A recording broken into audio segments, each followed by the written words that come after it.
E aí, pessoal, tudo certo? Hoje a gente vai mergulhar num assunto que parece coisa de filme, mas que, olha, já tá batendo na nossa porta. A necessidade urgente de criar uma justiça para o metaverso. Para entender como a gente chegou até aqui, precisamos voltar um pouquinho no tempo, para um evento que virou o mundo de cabeça para baixo. A pandemia não foi só uma crise de saúde, não. Foi um verdadeiro catalisador que acelerou a história e nos jogou de cabeça numa nova era digital. E isso, quer a gente estivesse pronto ou não. E com todo mundo indo para online de uma vez só, criou-se uma espécie de terra de ninguém, sabe? Nossas vidas foram parar na internet numa velocidade tão absurda que as leis, coitadas, ficaram para trás, comendo poeira. E é justamente nesse vácuo que a nossa discussão de hoje começa. Então, vamos começar pela primeira parte, esse boom tecnológico que a pandemia causou. Basicamente, a crise obrigou todo mundo a inovar. Coisas que eram conveniência, tipo trabalhar de casa, ter audiência online, viraram necessidade da noite para o dia. E essa adaptação, meio que na marra, foi o estopim para uma explosão de tecnologia que a gente nunca tinha visto. E ó, falando em análises diretas como esta, para quem tá curtindo o papo já sabe, né? Deixa aquele like e segue o canal para não perder os próximos. Para a gente ter uma noção do tamanho dessa mudança, olha só este número. Em 2020, a IBM previu que o conhecimento da humanidade ia dobrar a cada 11 horas. 11 horas! É uma avalanche de informação. É humanamente impossível alguém processar tudo isso sozinho. O que, claro, nos leva direto para a necessidade de novas ferramentas. E essa citação aqui, ela resume perfeitamente a virada de chave. Com as máquinas conseguindo encontrar respostas num piscar de olhos, o nosso valor muda de lugar. A questão não é mais saber tudo, mas sim saber fazer as perguntas certas. É a criatividade para questionar que agora nos diferencia. Agora, vamos para o nosso segundo ponto, a inteligência artificial. Ela deixou de ser ficção científica faz tempo. Hoje, ela é a nossa nova assistente e já está operando em áreas que a gente nem imagina. De um jeito bem simples, IA é a automação de tarefas intelectuais.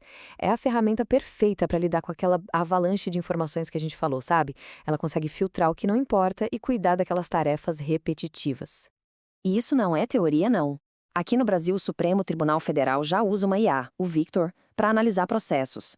A máquina varre os dados, encontra a legislação certa, com uma velocidade e uma precisão que liberam os humanos para o trabalho que realmente importa, o estratégico, o complexo. E isso nos traz a primeira grande questão. Poxa, se uma IA faz tarefas repetitivas com mais eficiência, será que ela pode selecionar as leis para um caso? A resposta, ao que tudo indica, é sim. Mas isso só reforça aquela ideia de que o nosso papel, o papel humano, está em plena evolução. Agora, na terceira parte, a gente adiciona mais uma camada de complexidade: a realidade virtual. É aqui que as fronteiras entre o mundo físico e o digital começam a ficar bem meio borradas, criando cenários que desafiam completamente nossa noção de espaço e de presença. E aqui é muito importante a gente entender essa diferença, tá? Na realidade virtual, a pessoa está totalmente imersa dentro de um mundo digital. Já na realidade aumentada, o mundo digital é projetado sobre o nosso mundo real. E é essa interação que já começa a criar uns dilemas jurídicos bem imediatos. Agora, o que é mais interessante aqui é esse cenário hipotético. Imagina só, um crime acontece em Osasco, mas é testemunhado por pessoas que estão fisicamente em outros países, só que presentes ali virtualmente pela realidade aumentada. E aí? De quem é a jurisdição?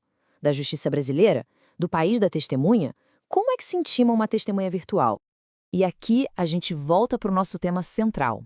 A tecnologia cria uns problemas tão, mas tão complexos que só a criatividade humana, essa capacidade de fazer as perguntas certas, consegue dar um jeito de resolver. É fascinante, né? Se essa análise está abrindo a mente aí, que tal dar uma forcinha para o nosso trabalho? Uma curtida já ajuda demais. Tudo isso nos leva, então, à quarta parte, o conceito que meio que amarra tudo isso, o metaverso. E não é só um jogo ou um aplicativo, mas sim a proposta de uma nova fronteira digital, um espaço virtual compartilhado onde tudo pode acontecer. A ideia que nasceu na ficção científica é a de um universo digital onde a gente vive, trabalha e interage, tudo por meio de avatares. Pensa que é tipo a internet em 3D, um lugar onde se entra em vez de só olhar para uma tela. E para quem acha que isso é só fantasia, é só olhar os dados. O Facebook mudou o próprio nome para Meta e está investindo bilhões nisso, mesmo com uma pequena queda de usuários na época. É uma aposta gigantesca do futuro da interação humana, gente. Essa citação da Rita Wu, que é uma das pessoas por trás do nosso próximo exemplo, é simplesmente perfeita. Em vez de ficar só na teoria, a melhor forma de entender o metaverso é experimentando. E foi exatamente o que aconteceu aqui. O ponto central da nossa discussão: o primeiro casamento brasileiro no metaverso. E não foi uma simulação, não. A união foi registrada por um contrato inteligente na blockchain, os convidados ganharam NFTs de lembrancinha e a cerimônia foi num terreno virtual que pode valer milhões de dólares. E aí que vem a pergunta que não quer calar. Para a comunidade daquela plataforma, o casamento é super real. Mas, e para o Estado brasileiro? Tem alguma validade jurídica? Como é que fica em caso de divórcio, por exemplo? E a herança? Divisão de bens? Virtuais? E isso nos leva à quinta e última parte. Se a gente tem novas formas de propriedade, de contratos e de interações, a conclusão é bem lógica. A gente vai precisar de uma nova forma de justiça. O problema fundamental é que as nossas leis foram escritas para o mundo físico, de coisas que a gente pode tocar.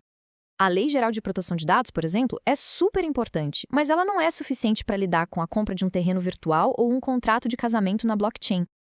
A questão toda se resume a dois buracos principais. Primeiro, a soberania. As leis de qual país valem num servidor que pode estar em qualquer lugar do mundo. E segundo, a estrutura. Como se protege a propriedade de um avatar ou um contrato de trabalho para um arquiteto de metaverso? Simplesmente não existem respostas claras para isso ainda. E é por isso que a análise que baseia este roteiro chega a essa conclusão tão poderosa. Pequenos ajustes nas leis que já existem não vão ser suficientes. Talvez a gente precise de um ramo inteiramente novo do judiciário. E para fechar, fica uma pergunta para a gente pensar junto. Como seria um tribunal pensado do zero para o metaverso? Será que teríamos juízes avatares? Leis baseadas em blockchain? As possibilidades, olha, são infinitas. E enquanto a gente fica com essa pulga atrás da orelha, para quem curtiu a nossa análise de hoje, já sabe. Não se esqueça de curtir e se inscrever. A participação de todo mundo aqui é o que move a gente. Até a próxima